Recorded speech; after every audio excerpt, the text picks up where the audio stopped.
O primeiro gol do Brasil contra o Chile saiu só aos 37 minutos, mas o Ancelotti já estava indicando o caminho das pedras com menos de 1 minuto de bola rolando.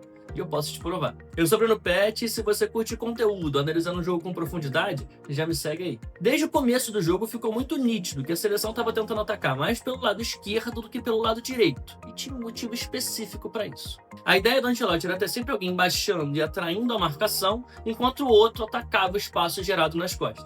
O problema é que os 3 jogadores do Brasil que estavam caindo mais por aquele lado estavam sendo marcados também por 3 jogadores chilenos. Ou seja, era 3 contra 3. O Brasil até forçava o jogo por ali, mas não conseguia gerar superioridade. Outro detalhe é o posicionamento do Casemiro. Como o Casemiro estava jogando um pouquinho mais avançado e o camisa 8 estava grudado nele, isso fazia com que esse chileno estivesse mais perto para fechar o meio e ajudar na marcação caso algum dos 3 jogadores do Brasil se desvencilhasse da marcação. Só que o tempo foi passando, a seleção foi se adaptando e 2 detalhes foram fundamentais para o gol sair. O primeiro, as ultrapassagens do Douglas Santos. Ele começou o jogo mais preso, fazendo a saída de 3 junto dos zagueiros, mas aos pouquinhos ele foi se soltando e avançando para o ataque. E se antes eram 3 contra 3, com as subidas e os avanços do lateral, o Brasil passava a ter superioridade numérica daquele lado. Outro detalhe que fez diferença foi a inteligência do Casemiro para fixar e afastar a marcação do Loyola daquela zona. E esse movimento do Casemiro, em conjunto com o movimento do Bruno Guimarães fixando o outro volante, passou a deixar esse espaço entre linhas do Chile muito exposto.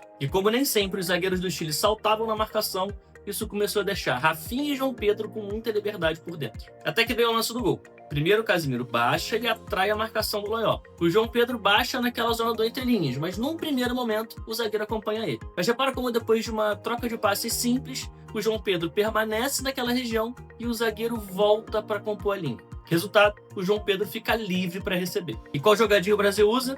2 jogadores atraem a marcação, enquanto o outro ataca o espaço nas costas. Exatamente o que o Ancelotti estava pedindo. E com os 3 homens de frente do Brasil sendo marcado por 3 chilenos, coube ao elemento surpresa Douglas Santos fazer essa ultrapassagem. Detalhes que fizeram a diferença e que mostram que o Carleto entende mesmo do riscado.